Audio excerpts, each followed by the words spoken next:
Bismillahirrahmanirrahim. Assalamualaikum warahmatullahi wabarakatuh. Bertemu kembali dengan Bu Retmi di sini dalam materi pelajaran kimia sub pokok bahasan titrasi asam basa. Bagaimana kabar kalian semua? Semoga semua dalam keadaan sehat walafiat sehingga kita bisa semangat belajar hari ini. Mari kita ikuti. Baiklah, pada kesempatan kali ini Ibu akan menjelaskan tentang materi titrasi asam basa. Pada materi kali ini kita akan mengenal lebih banyak tentang titrasi asam basa. Tentu kalian sangat menyukai mie ayam atau bakso ya, makanan-makanan yang sangat menggugah selera.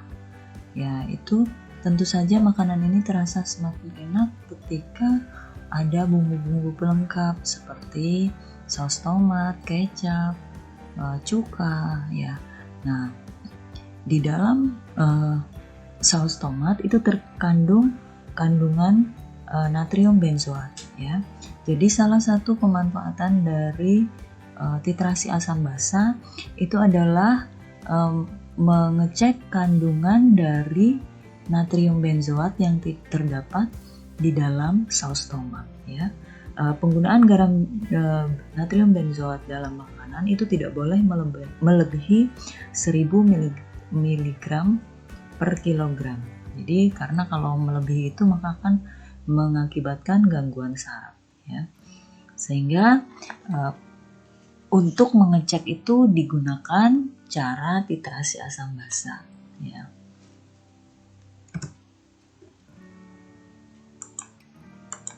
Oke, kita lanjutkan. Adapun kompetensi dasar dari titrasi asam basa itu adalah untuk menganalisis data hasil berbagai jenis titrasi asam basa, kemudian menyimpulkan hasil analisis data percobaan titrasi asam basa. Ya. Oke, baiklah kita akan mengenal titrasi asam basa seperti apa. Ya, jadi apa itu titrasi asam basa? Titrasi asam basa itu adalah suatu prosedur yang dilakukan saat kita ingin menentukan kemolaran atau kadar suatu asam atau basa berdasarkan reaksi netralisasi ya. Jadi di sini alat-alat yang dibutuhkan itu terdapat statif ya, kemudian ada klem untuk mengikat buret ya, kemudian di sini ada labu Erlenmeyer ya. Jadi kita masukkan di sini larutan standar ya dengan memberikan dengan menggunakan corong yang diberikan celah sedikit supaya larutan standar bisa masuk ke dalam buret ya.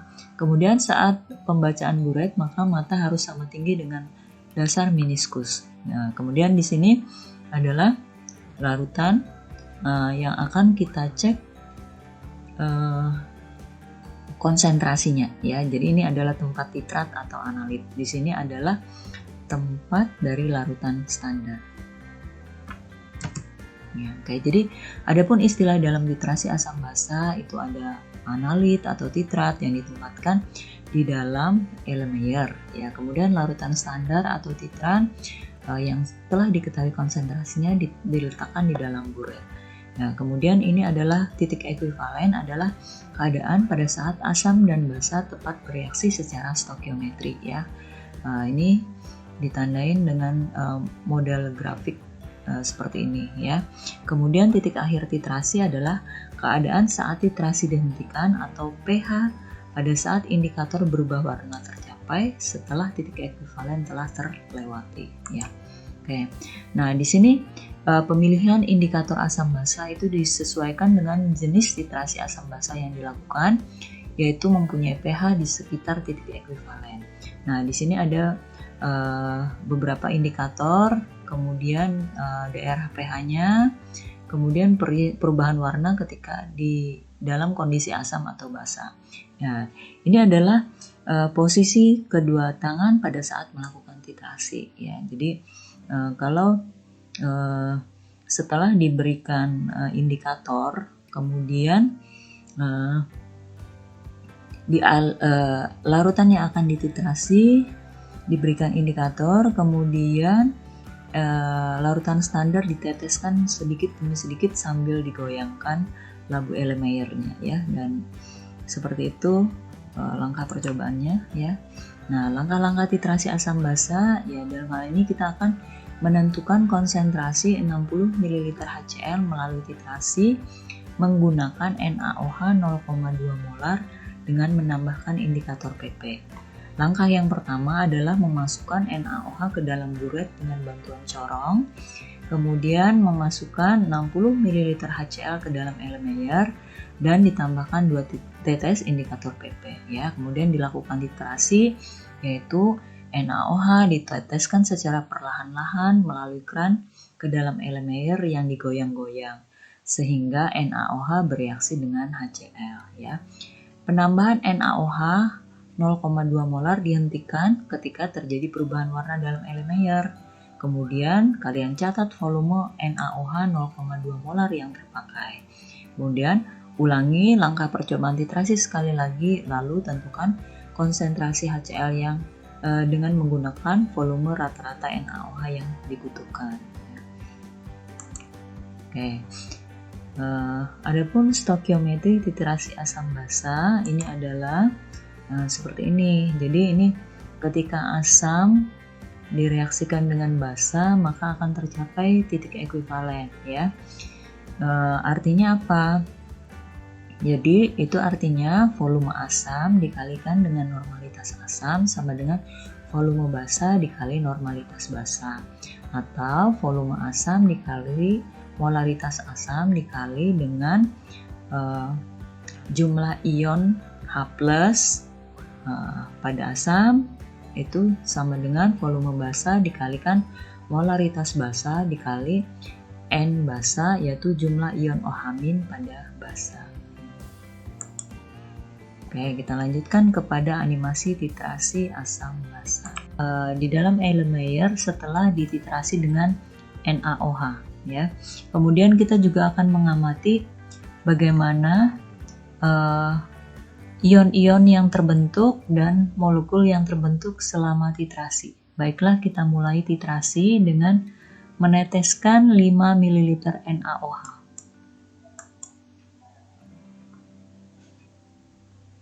Terlihat pH-nya naik 1,11 ya, kemudian mulai terbentuk molekul H2O. Ditambahkan kembali menjadi 10 ml NaOH ya, pH-nya menjadi 1,24, molekul H2O-nya bertambah banyak ya. Oke, kita lanjutkan. Ditambahkan lagi 5 ml NaOH sehingga mencapai 15 ml NaOH, pH-nya naik menjadi 1,4, molekul H2O yang terbentuk semakin bertambah ya. Oke, ditambahkan lagi. Akan pH-nya menjadi 1,6, kemudian H2O-nya semakin banyak terbentuk. Ditambahkan kembali NaOH, maka pH-nya menjadi 1,93 ya, molekul H2O-nya semakin banyak. Kemudian ditambahkan lagi NaOH, terjadi perubahan pH yang drastis ya, sehingga mencapai titik ekuivalen pada pH sama dengan 7 ya, pada 30 ml NaOH ya. Kemudian molekul H2O-nya semakin banyak terbentuk. Oke, sekarang ditambahkan lagi NaOH. Oke, ketika ditambahkan NaOH sehingga mencapai 35 ml NaOH, maka pH-nya menjadi 12,02. Oke, ditambahkan lagi. Oke, ini adalah titik titrasi pada pH 12,3 dan 40 ml NaOH ya. Oke, jadi di sini NaOH-nya adalah 0,2 molar ya. Kemudian volume dari HCl adalah 60 ml. Dari reaksinya dapat dijelaskan sebagai berikut, yaitu HCl ditambah NaOH akan menghasilkan H2O ditambah NaCl ya. Kemudian persamaan ioniknya adalah H+ ditambah OH- menjadi H2O. berapakah molaritas dari larutan HCl? Ya, jadi caranya adalah kita menentukan titik ekuivalennya di sini ya, 30 ml NaOH itu pH-nya 7. Ini adalah kondisi ekuivalen, yaitu ketika volume asam dikali normalitas asam sama dengan volume basa dikali normalitas basa ya. Sehingga molaritas dari HCl adalah, apakah di antara kalian ada yang sudah menemukan? Oke, jadi jawabannya adalah 0,1 ya. Oke, jadi molaritas dari HCl dapat dihitung dari 0,006 mol HCl dibagi dengan 0,06 liter ya. Maka hasilnya adalah 0,1 molar HCl. Ya, oke. Semoga dengan animasi ini akan membuat kalian lebih memahami tentang materi titrasi asam basa. Baik, kita lanjutkan. Baiklah, kita akan mengamati bagaimana kurva titrasi asam basa.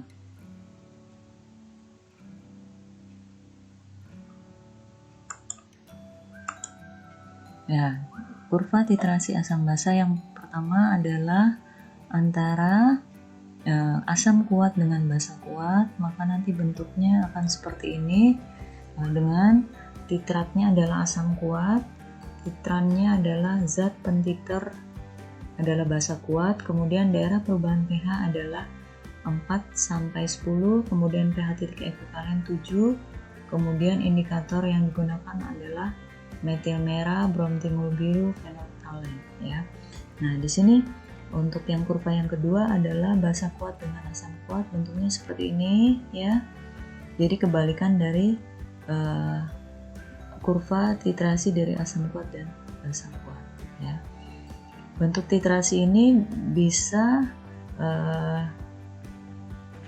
didasarkan dari hasil dari percobaan seperti yang ada di animasi yang sebelumnya yang sudah kita pelajari ya.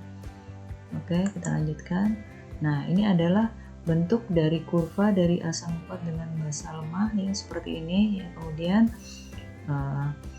daerah perubahan pH-nya adalah sekitar 4 sampai 7, pH titik ekuivalennya 5 sampai 6. Kemudian indikator yang digunakan adalah metil merah ya.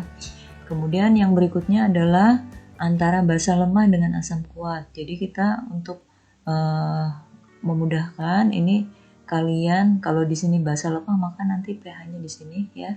Kemudian di sini asam kuatnya. Jadi terlihat grafiknya seperti ini ya.